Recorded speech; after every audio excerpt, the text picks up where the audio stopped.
Hey everybody, it's Safi and Marco Dish Out on Movies, the only movie review show on YouTube to review movies in terms of food.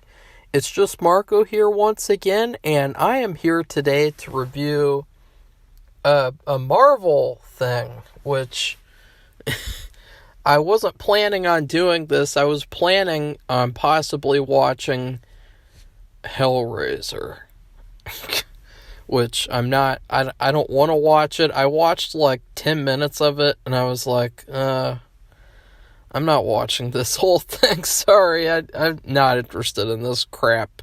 And then I thought, oh yeah, there's a new Jeepers Creepers movie where they threw out what would have been the best one of the series, the third movie script, Jeepers Creepers Cathedral, that was written by the original creator of the series. They threw it out because of real life stuff.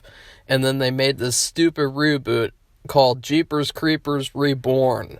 And it's like, no, I'm not watching that. I'm like, why would I want to watch a Jeepers Creepers movie that isn't made by the creator of the series? Like, that's just not interesting to me. And then I was thinking about watching Amsterdam, which I still think that I'll watch and review. Or I might just watch it and then review it for November or something, because it's not really a horror movie. But I still really am interested in watching it. And then I thought, oh hey, I could watch Werewolf by Night, which sounds like it could be pretty good. And so I watched it. And without really knowing much about it. I just knew kind of it's going to be about a werewolf. That's about it. So overall, I thought this was okay. It was okay. But the thing is that it is a step up. You have these other Marvel things that came out for the MCU Phase 4. You have Loki, which is one of the worst things I've ever seen. It was so terrible, I couldn't even finish it. And then you have WandaVision, that was trash. And then you had Thor, that really pissed me off, that was trash. Then you had, what was that other one? Doctor Strange 2, that was complete garbage. And then you had Young Iron Man, No Way Home. That was just fan service garbage. And so you have all these garbage movies that, they have all these agendas. They have all this unfunny humor, like all these stupid jokes that I don't laugh at them at all. They're so formulaic. They completely disrespect the source material, and they're just, I hate them so much. They're horrible, horrible things. And it just makes me sick that, like, Disney owns the copyright to these characters. And it's like they abuse the copyright that they have. Which is sort of like, you could look at that like that. It's reminiscent of in this show. I guess you would say it's a show or an episode or a special, where they have this thing called the Bloodstone, which immediately I was reminded of Subspecies, the Full Moon series about that vampire guy. Which, that's a very funny description for the series. But they do have a movie called Bloodstone, Subspecies 2, and I thought it was weird they have a Bloodstone in this as well. I wonder what came first, honestly. That'd be something to look up. So this movie, or this special, one of the things that I really liked about it was how it looked. It looked very beautiful. It looked like a typical 1940s horror movie, like a Universal Monsters classic.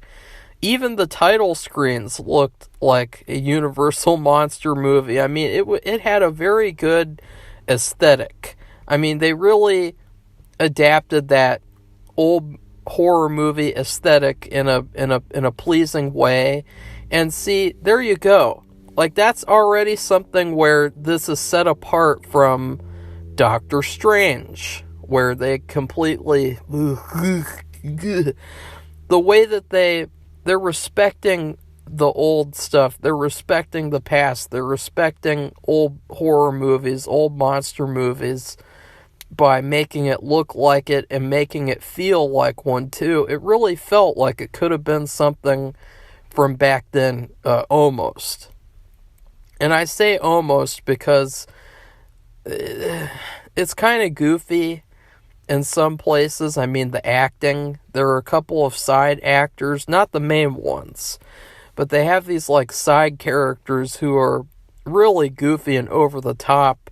Like there's this one who he just runs out of nowhere and charges at this character, and he says, "The stone is mine!" And he's just so over the top. It's so hard to take seriously, and it just really doesn't fit the acting with those characters. It doesn't fit in with all the other characters. Because I liked how, for the most part, this was serious. It had some moments of comedy, but it was, for the most part, taken seriously to where it was more horror than, typical MCU garbage. The downside, well, actually, let's just continue talking about the good first. The Werewolf by Night, I thought that he was really cool. I liked him a lot, although they did something to talk about. They were strained on using the werewolf until the last 10 minutes of the thing. And that is a choice that I know that a lot of fanboys won't be happy about, because they have this rule nowadays that I think I heard about with sci-fi original films, which all suck. They said that if you don't show the monster in the first 10 minutes, your movie's gonna suck or something. Some bullshit like that. Whereas, in these older horror movies, the whole point of them is the build-up to when you see the monster. And then the monster is sort of in shadow, and they show these shots where you don't really see him in full for the most part. He's a lot more mythical and mysterious, but at the same time scary, because they're not just, having him out in the open. Like, it's like, oh, look, there's this character out in the open, and he's, it's a monster, and it just looks so goofy. Like, they've done that before in these Marvel things, where they've made characters just look so goofy because of the way that they shot them. Well, I thought that the way that they shot the monsters in this, they actually did a decent job of keeping the mystique about them, the mystique about these characters. So I really loved Werewolf by Night, the character. I thought he was awesome. I'd love to see more of him. And then, speaking of awesome, there was a character who I wasn't even expecting called Man-Thing. And obviously this whole video is spoilers, because, why would you want to see a review of a TV show episode unless you've already seen it? This Man-Thing monster was actually, to me, I think, the best monster of the whole thing. He had some very cool moments. He had one moment where he crushes a guy's head open, and he was awesome. He was pretty funny too, and I thought, this is like the Groot of this series. Like, it's almost like they're building a Guardians of the Galaxy type of ensemble cast, where you could have Star-Lord, which is the Werewolf by Night. You could have Elsa, and we'll talk about Elsa. She could be Gamora, and then you could have Man-Thing, and he could be Groot. So all you need is Drax and Rocket Raccoon. And I don't know who those characters would be yet. Probably Frankenstein and Dracula or something. I don't know. I don't know. And so Man-Thing was awesome. He had all these... He was also kept in mystery to where he was like hiding. And I loved how the dynamic that he had with the Werewolf by Night. And then finally we have Elsa. And I really thought Elsa was my favorite thing about the whole show. I thought she was really spectacular. She was very sexy. And she was very badass at the same time. And she was cool. I liked her character a lot. She never did the Marvel thing where she humiliates the male characters and, you know, makes them feel like they're bad and lectures them. You know, she was completely on equal footing with the werewolf, and she seemed like a pretty interesting character. And honestly, like, I'd be excited to see more of her too. So I actually really loved the main characters of this story. I thought that they had the potential, you know, they still have the potential to make like a really good film or a show, like a full thing. I'm trying to think, is there anything else? The music's fine. I thought the music was a little too generic. You know, when you watch these horror movies, like, let's say, since this movie was an homage to the Universal movies and not the Hammer movies, let's talk about the music from some of the Hammer movies.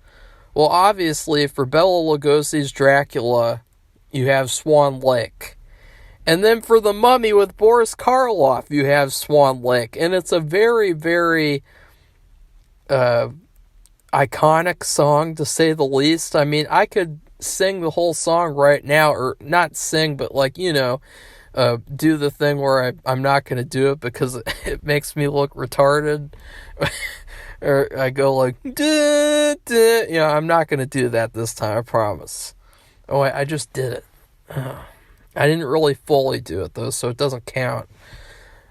But those scores are iconic. The Wolfman score, I immediately remember the score from the Wolfman, because one of the things that I most remember about these movies from the 40s is how they'd start off and you'd see those logos with, like, there was one with the airplane flying around the earth, and there was one with like these test tubes and things, and I remember those different songs, and they loved these scores so much, they'd play the full scores in the trailer. Like, if you go back and look at the trailer for, I think I just watched it the other day, House of Dracula, the trailer for that, which I'm not a fan of that movie. I think that that's one of the worst ones, honestly. I much prefer House of Frankenstein.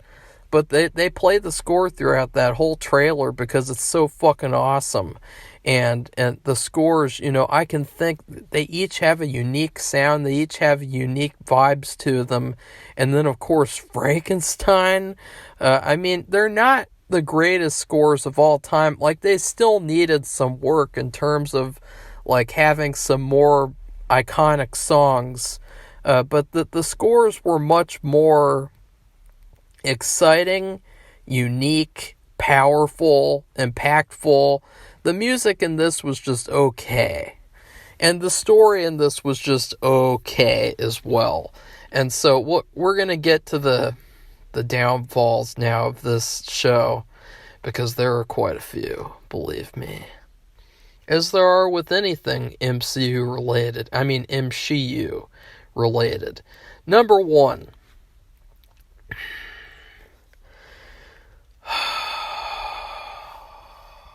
Number one, the writing. And I looked up there, I guess there were multiple writers. The main writer has never written anything except for Hawkeye. And you can tell. This is very, very formulaic. It's kind of boring. It's very cliche.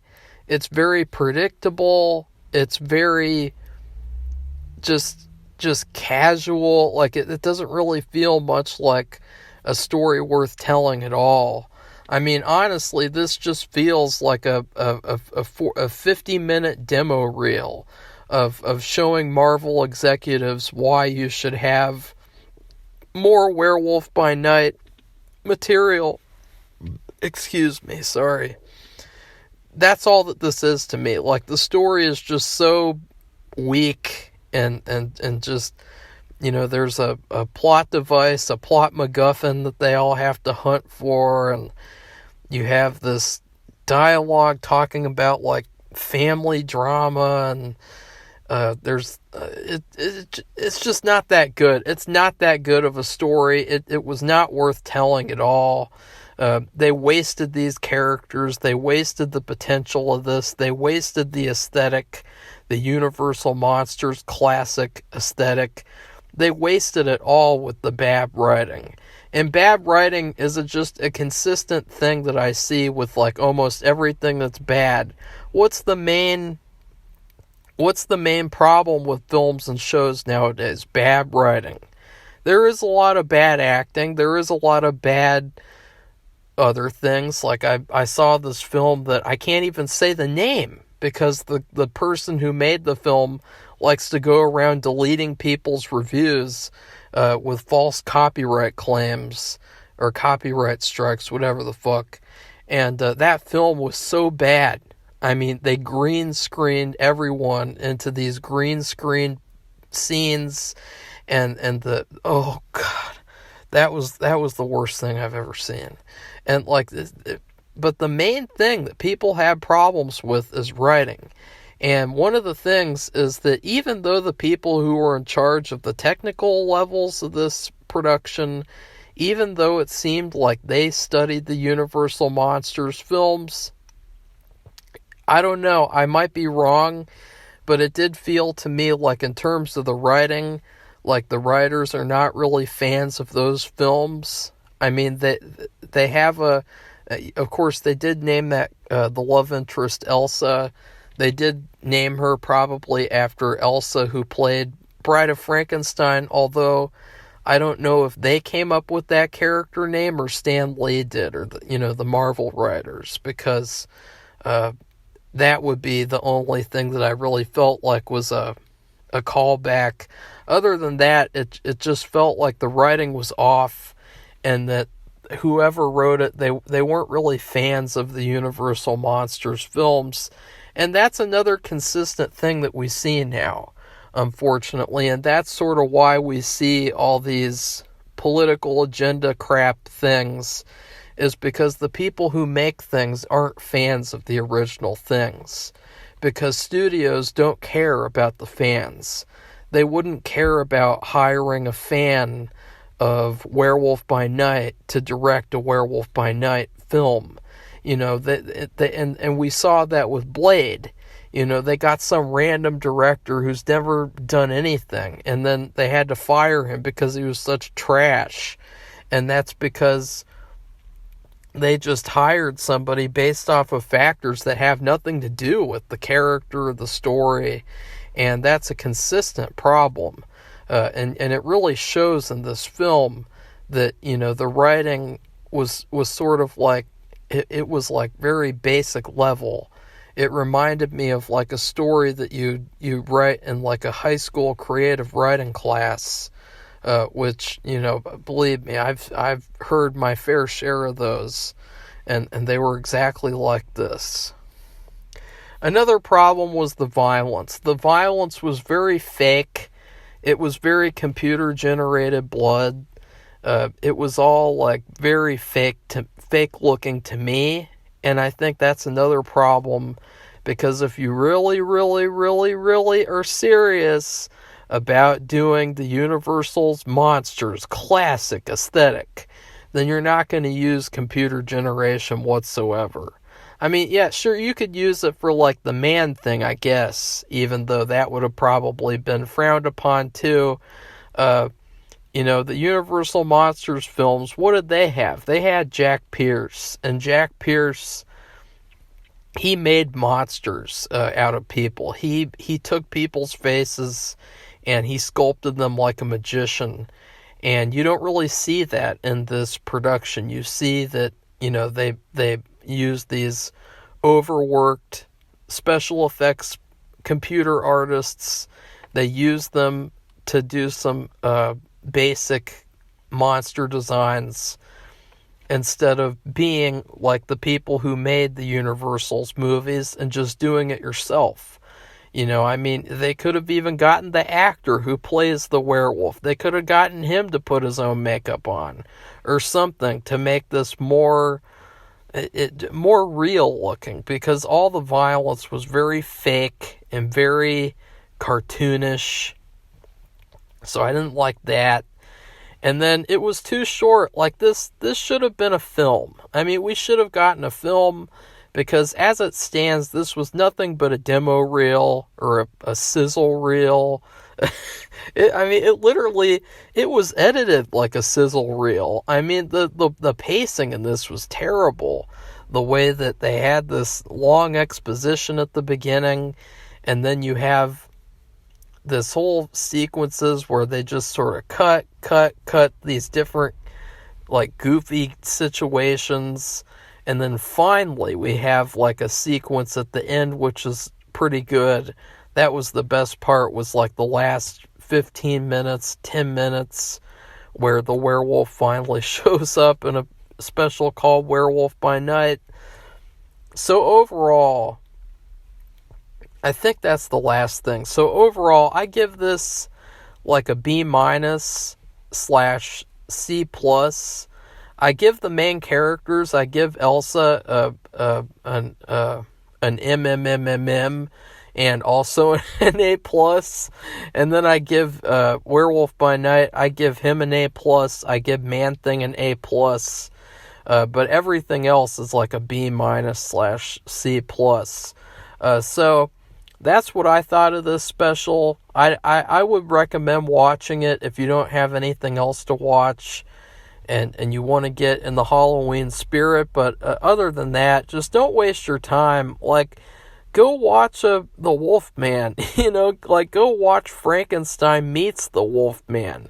Go watch The Munsters, directed by Rob Zombie, even. Like, just go watch something that's worth it.